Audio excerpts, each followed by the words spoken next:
Hello guys, welcome back in market मॉक्स।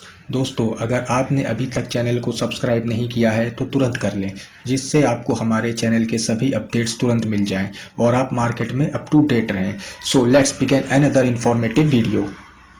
दोस्तों आज का डेटा आ चुका है तो चलिए चेक करते हैं कल मार्केट में क्या हो सकता है। सबसे पहले बात करते हैं इंडेक्स फ्यूचर की। तो देखिए क्लाइंट ने पहले लॉन्ग किया था 83869, अब इनके पास है 58952। डीआईएस ने फ्यूचर पे शॉर्ट सेल किया था -21395 के साथ, अब इनके पास है -20631। एफआईएस ने फ्यूचर पे शॉर्ट सेल किया था -86335 के साथ, अब इनके पास है -82275। प्रोस की अगर बात करें तो फ्यूचर पे इनका लॉन्ग था 23861, अब इनके पास है 43954। कॉल के डेटा की अगर बात करी जाए, क्लाइंट का कॉल पे लॉन्ग था 445915 के साथ, अब इनके पास मोटा मोटा कॉल सेलिंग पे आ गया है -158202। डीआईएस ने कॉल पे कोई काम नहीं किया है। एफआईएस ने कॉल पे सेलिंग करी थी पहले -105865 के साथ, अब इनके पास है -42303। प्रोस की अगर बात करें तो कॉल पिन का पहले सेलिंग था -340050। अब इनका लॉन्ग साइड पे आ गया है कॉल पे 2 लाख कॉल इन्होंने लॉन्ग करी, जो कि एक अच्छी चीज़ है।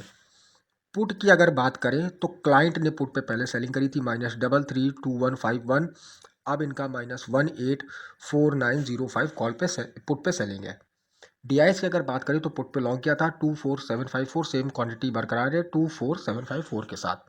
एफआईएस का पुट पे लॉन्ग था 97055, 97339 के साथ अभी भी ये होल्ड कर रहे हैं। प्रोस का पुट पे लॉन्ग था 210342, अब इनके पास है 62812। तो डेटा पहले से थोड़ा सा बेहतर हुआ है। मोटा मोटा अगर नेट पोजीशन की बात करी जाए, क्लाइंट बुलिश है 85655 के साथ, डीआईएस बियरिश है -45385 के साथ, एफआईएस बियरिश है -221917 के साथ। प्रोस जो है अब बुलिस मोड में आ गए हैं 181647 के साथ, लेकिन बहुत स्मॉल क्वांटिटी है प्रोस के पास, जो कि कोई सिग्निफिकेंट काम नहीं करेगी। तो अगर अभी भी देखा जाए तो डेटा हल्का सा बियरिश ही है, क्योंकि क्लाइंट अकेला ही लगा हुआ है। डीआईएस और एफआईएस दोनों बियरिश है और प्रोस बिल्कुल नेग्लिजिबल क्वांटिटी के साथ आए हुए हैं। तो चलिए ऑप्शन चेन से चीज़ों को समझने की कोशिश करते हैं। निफ्टी की अगर बात करें 21750 एट द मनी है, ये अपना इन द मनी का डेटा है। कॉल के इंटरप्रिटेशन की अगर बात करें तो एक एक स्ट्राइक प्राइस पे हमको शॉर्ट कवर देखने को मिलता है, यानी कि जो पहले लोगों ने कॉल पे शॉर्ट कर रखा था वो उन्होंने काटा है। और पुट की अगर बात करें तो पुट पे शॉर्ट बिल्टअप है, यानी कि लोगों ने पुटें बेची हैं। ओआई के माध्यम से सपोर्ट एंड रेजिस्टेंस देखते हैं। तो देखिए सबसे बड़ा ओआई निकल के आ रहा है 549550, यानी कि 21,800 अपना पहला रेजिस्टेंस है। और अगर एक अच्छा सपोर्ट देखा जाए तो 587870, यानी कि 21,500 अपना सपोर्ट है। तो देखिए अभी भी मैं लॉन्ग करने की तो सलाह नहीं दूंगा, लेकिन निफ्टी का डेटा पहले से थोड़ा बेहतर हुआ है। बिल्कुल ऑप्शन चेन बुलिश तो नहीं कह सकते हैं, लेकिन माइल्ड बुलिश है। लेकिन अभी जो डाउ फ्यूचर्स को हम लोगों ने देखा है तो अच्छी खासी गिरावट दिखा रहा है, तो कल के दिन अपने मार्केट में उसको भी रिफ्लेक्ट होगा वो डेटा भी, तो मार्केट और ज़्यादा गिरेगी। तो हमें लॉन्ग करके नहीं चलना है अपने इंडेक्स पे, शॉर्ट की ही पोजीशन हमें तलाशनी होगी। लेकिन एक अगर बड़ा गैप डाउन दिखता है तो फिर हमें शॉर्ट नहीं करना होगा। तो फिर भी मोटा मोटा दिमाग में रखिएगा, निफ्टी में 21,500 के पास अगर आपको निफ्टी मिलेगा तभी आपको लॉन्ग करना है, वरना आप लॉन्ग अवॉइड करिएगा, शॉर्ट सेलिंग के मौके तलाशिएगा।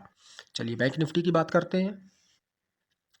45500 एट द मनी है, ये अपना इन द मनी का डेटा है। कॉल के इंटरप्रिटेशन की बात करें तो शॉर्ट कवर देखने को मिलता है, यानी कि जो पहले लोगों ने कॉल पे शॉर्ट बनाए थे वो काटे हैं। पुट की अगर बात करें तो शॉर्ट बिल्टअप है, यानी कि लोगों ने बैंक निफ्टी में तो पुटें भर भर के बेची है, तो यानी कि बैंक निफ्टी का डेटा निफ्टी से काफ़ी ज़्यादा बेहतर दिख रहा है।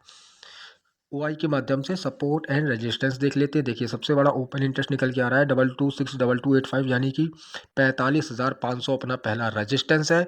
और सपोर्ट की अगर बात करें 393750, 45,000 अपना सपोर्ट है। तो अगर 45,500 के नीचे ट्रेड करेगा तो हमें शॉर्ट सेलिंग ही करनी है, और अगर 45,500 के ऊपर ट्रेड करना चालू कर देगा तब हमें शॉर्ट सेलिंग से बचना है, लेकिन लॉन्ग भी नहीं करना है, क्योंकि अभी वो हालात नहीं है कि हम इंडेक्स पर लॉन्ग करके चलें। तो चलिए फिर निफ्टी को देख लेते हैं। 19900 एट द मनी है, ये अपना इन द मनी का डेटा है। कॉल के इंटरप्रिटेशन की बात करें तो लॉन्ग बिल्डअप है, यानी कि फिर निफ्टी का डेटा बैंक निफ्टी से भी ज़्यादा बेहतर हो गया, क्योंकि कॉल पे लॉन्ग बिल्डअप बना है। तो लेकिन ये काफ़ी दूर की एक्सपायरी, अगले हफ्ते की एक्सपायरी, इस वजह से ऐसा दिख रहा है। तो लॉन्ग बिल्डअप है, तो कॉल पे लोगों ने खरीदारी करी है, और पुट की अगर बात करें तो शॉर्ट बिल्डअप यानी कि लोगों ने पुटें बेची हैं। ओआई के माध्यम से सपोर्ट एंड रेजिस्टेंस देख लेते हैं। देखिए सबसे बड़ा ओआई है 436,960 यानी कि 20,200 अपना पहला रेजिस्टेंस है, और सपोर्ट तो इसमें जो ओपन इंटरेस्ट है अगले हफ्ते का दिखा रहा है, क्योंकि आज फिर निफ्टी की एक्सपायरी थी, तो इसमें अभी ओपन इंटरेस्ट के माध्यम से ज़्यादा कुछ पता नहीं चलेगा, लेकिन फिर भी हम थोड़ा-सा देख लेते हैं कि दूर का ओपन इंटरेस्ट कौन-सा सही लग रहा है। तो यहाँ पे सबसे बड़ा ओआई निकल के आ रहा है 132440 यानी कि 19,500। तो 19,500 अपना सपोर्ट रहेगा। अगर 19,900 के नीचे आपको ट्रेड करता मिलेगा तो शॉर्ट सेलिंग की तरफ जाइएगा, लेकिन अगर 19,500 के पास आ जाता है तो बिल्कुल स्पीड ब्रेकर पे पैर लगा लीजिएगा। फिर आपको शॉर्ट सेलिंग नहीं करनी है, लॉन्ग के मौके तलाशने होंगे। लेकिन ये हफ्ता थोड़ा-सा अपनी मार्केट के लिए क्रूशियल है, क्योंकि आज के दिन हमें डाउ फ्यूचर्स में भी एक भारी गिरावट देखने को मिल रही है, तो हो सकता है कल हमें एक बड़े गैप डाउन की तरफ भी ओपन हो। तो इस चीज़ को भी दिमाग में रखिएगा। तो थैंक यू गाइस, होपफुली मैं डेटा समझाने में कामयाब हुआ हूँगा। वीडियो पसंद आया हो तो लाइक करिएगा, कोई डाउट हो तो कमेंट सेक्शन में पूछिएगा। धन्यवाद।